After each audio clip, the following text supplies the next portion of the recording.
پہلے میں موبائل چلا رہا تھا، میں نے ایک شخص کے زبان سے سنا، اس نے کہا راما کرشنا راؤ بنگال کی دھرتی پر پیدا ہونے والا، ہائی کلاس میں پڑھائی کرنے والا،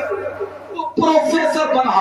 پڑھا لکھا، کرناٹک آ گیا، کرناٹک آنے کے بعد وہ تعلیم دیتا تھا بچوں کو، پروفیسر تھا، انگریزی پڑھاتا تھا، زیادہ تر انگلش میں لیکچر دیتا تھا، اور جب وہ پروفیسر بن گیا حضرات گرامی اور تمام پروشوں کے اوپر اس نے اچھے طریقے سے خوب قاعدے سے مطالعہ کیا، سب پر کر ڈالا، سارے کرتے اس نے کہا کہ میرے دماغ میں ایک دن، وہ لکھ رہا ہے کہ میرے دل میں ایک دن بے چینی چھائی، میرے دل میں ایک دن بے قراری آئی کہ میں نے ہر دھرم کے پروشوں کے اوپر ان کی جو ہے تو ہسٹری کو پڑھ لیا، ان کی زندگی کو پڑھ لیا، ان کے حالات کو پڑھ لیا، ایک مرتبہ محمد عربی صلی اللہ علیہ وسلم کو پڑھے، وہ کہتا ہے کہ ان کے حالات کو پڑھنے کے لیے میں نے جب عرب کے حالات کو پڑھا، میں نے عرب کے دستور کو پڑھا، میں نے عرب کے قانون کو پڑھا، عرب کا دستور قانون یہ تھا کہ اگر بیٹی پیدا ہو تو اس کو جو ہے گڈھا کھود کے کاٹ دیا جائے، عرب کا دستور یہ تھا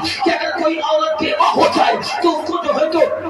منحوس سمجھا جاتا تھا، لوگوں کے بیچ میں رہنے کا ادھیکار چھین لیا جاتا تھا، عرب کا دستور یہ تھا کہ اگر کوئی غلام ہو اس پر ظلم و ستم کے پہاڑ ڈھائے جاتے تھے، عرب کا دستور یہ تھا کہ غلاموں کو مارا پیٹا جاتا تھا، عرب کا دستور یہ تھا کہ سخت سردی کے عالم میں بھی غلاموں کو کپڑا نہیں دیا جاتا تھا، عرب کا دستور یہ تھا کہ لوگوں پر ظلم و ستم ڈھائے جاتے تھے، عرب کا دستور یہ تھا کہ بھاگ بھاگ کر تلواریں چلنے لگتی تھی، عرب کا دستور یہ تھا کہ بھاگ بھاگ کر لوگ ایک دوسرے کو قتل کر دیا کرتے تھے۔ حضرات گرامی وقار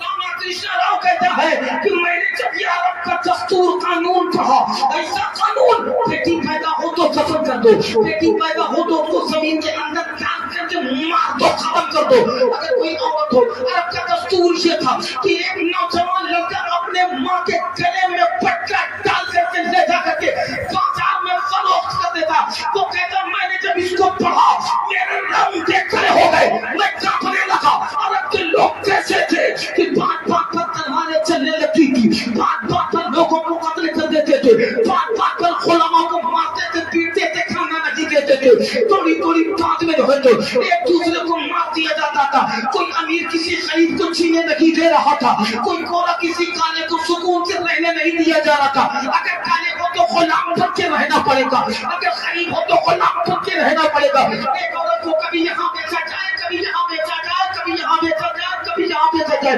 عرب دستور تھا، عجب ماحول تھا۔ حضرات گرامی وقار وہ